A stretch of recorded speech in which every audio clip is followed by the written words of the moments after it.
വളരെയേറെ ഉയരത്തിൽ ഉള്ള ഈ ഹിൽ സ്റ്റേഷനുകൾ ധാരാളം സന്ദർശകരെ ആകർഷിക്കുന്നുണ്ട്. ധാരാളം കൃഷിയിടങ്ങളും സമ്പന്നമായ കൃഷിത്തോട്ടങ്ങളും തേയിലത്തോട്ടങ്ങളും ഒക്കെ പിന്നിട്ടാണ് നാം ഈ പ്രദേശത്തേക്ക് എത്തുക. കേരളത്തിലെ എന്നല്ല ഇന്ത്യയിലെ തന്നെ പേര് കേട്ട ചന്ദന റിസർവും കൂടെയാണ് മറയൂരും കാന്തല്ലൂരുമൊക്കെ. ചന്ദന വനങ്ങൾ കൊണ്ട് സമൃദ്ധമായ ഈ മേഖലയിൽ ധാരാളം കർഷക കുടിയേറ്റങ്ങൾ പലപ്പോഴായി നടന്നിട്ടുണ്ട്. ഈ കാണുന്നത് ചന്ദനത്തിൻ്റെ കാനോപ്പിയാണ്, അതിൻ്റെ ടോപ്പ്. നമുക്കവിടെ ഇറങ്ങിപ്പോകാൻ പറ്റത്തില്ല. ഇത് സ്കാർലറ്റ് മിനിവിറ്റാണ്.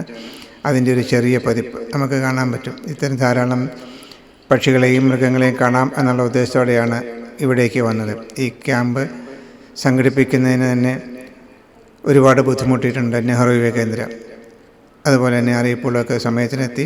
2010 വീണ്ടും ഒരു കൂടിക്കാഴ്ച ജെയിൻ ജോർജിൻ്റെ നേതൃത്വത്തിലാണ് നടന്നത്. രവീന്ദ്രൻ സാറും കൂടെ ഉണ്ടായിരുന്നു. നമുക്ക് ആ കാര്യങ്ങളെ വിശദമായി ഒന്ന് നോക്കാം.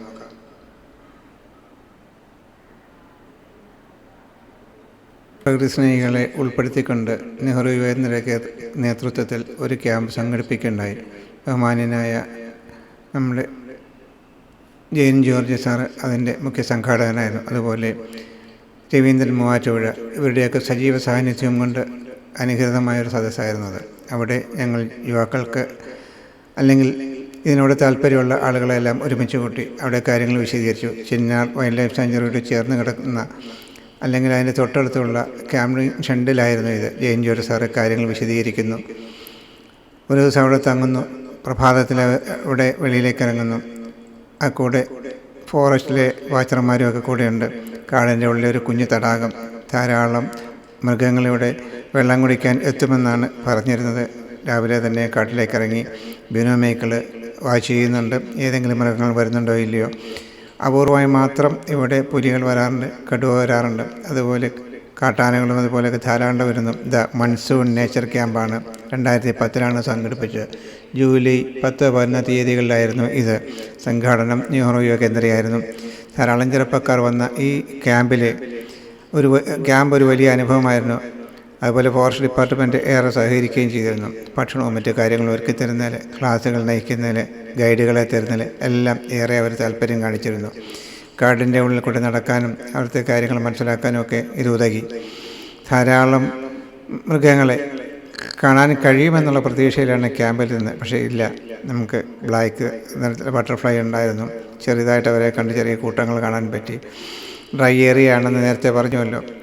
ധാരാളം പക്ഷികളുണ്ട് എന്ന് പറഞ്ഞു. പക്ഷേ അത് രാവിലെ ഓരോ പ്രദേശങ്ങളിലായിട്ട് ചെന്നെങ്കിൽ മാത്രമേ കാണാൻ പറ്റുള്ളൂ.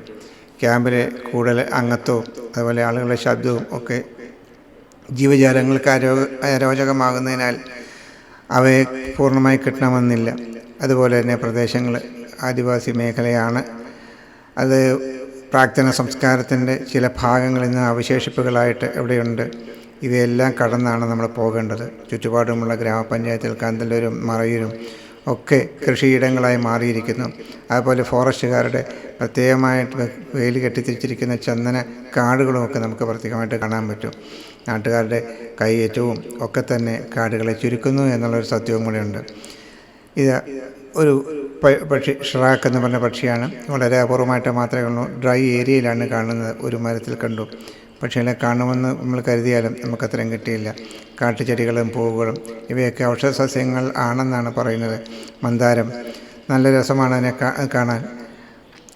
ഇത്തരം ധാരാളം മരങ്ങൾ വഴിയരികളിലും വീടുകളിലും ഒക്കെ തന്നെ വെച്ച് പിടിപ്പിച്ചിട്ടുണ്ട്. കാടിൻ്റെ ഉള്ളിലും കാണാൻ കഴിഞ്ഞു.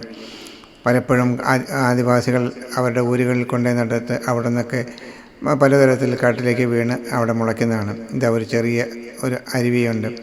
നമ്മുടെ ചങ്ങാലിപ്രാവെന്ന് നമ്മൾ പറയും. ചങ്ങാലിപ്രാവിനെയും നമ്മൾ കണ്ടാണ്. ഡ്രൈ ഏരിയയിലാണ്. അത് മാത്രമല്ല അവിടെ ധാന്യങ്ങളൊക്കെ ധാരാളമുള്ളതുകൊണ്ട്, കൃഷിയിടങ്ങളുള്ളതുകൊണ്ട് ഇത്തരം പക്ഷികളെ കൂട്ടമായിട്ട് നമുക്ക് കാണാൻ പറ്റും.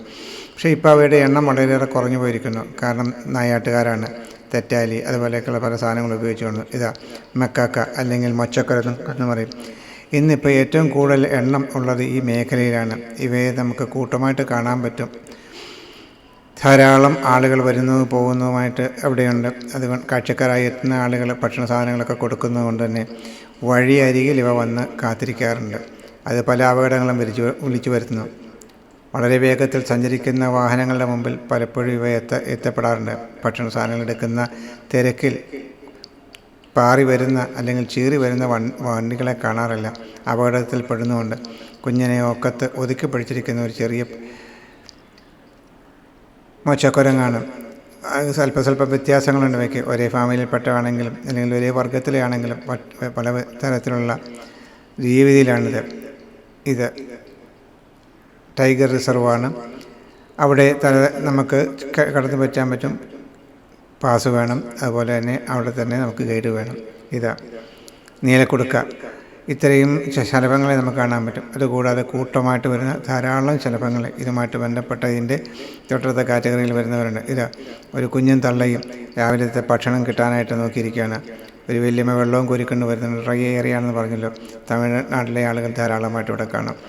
ഇതൊരു മീൻകൊത്തി പൊന്മാനാണ്. അത് വലിയ ഇനം. ഇതാ ഹനുമാൻ കുരങ്ങ്. കറുത്ത മുഖം, വെള്ള ശരീരം, നീണ്ട വാല്, നല്ല ആരോഗ്യമുള്ളതാണ്. കൂട്ടത്തോടെ ഇവിടെ കാണാൻ പറ്റുന്നതാണ്. ഇവരെല്ലാവരും ഇവിടെ വന്നിരിക്കുന്ന ഒരു കാരണമുണ്ട്. കാഴ്ചക്കാരായി എത്തുന്ന ആളുകൾ എറിഞ്ഞു കൊടുക്കുന്ന ഭക്ഷണമാണ് അവരുടെ പ്രധാന ലക്ഷ്യം.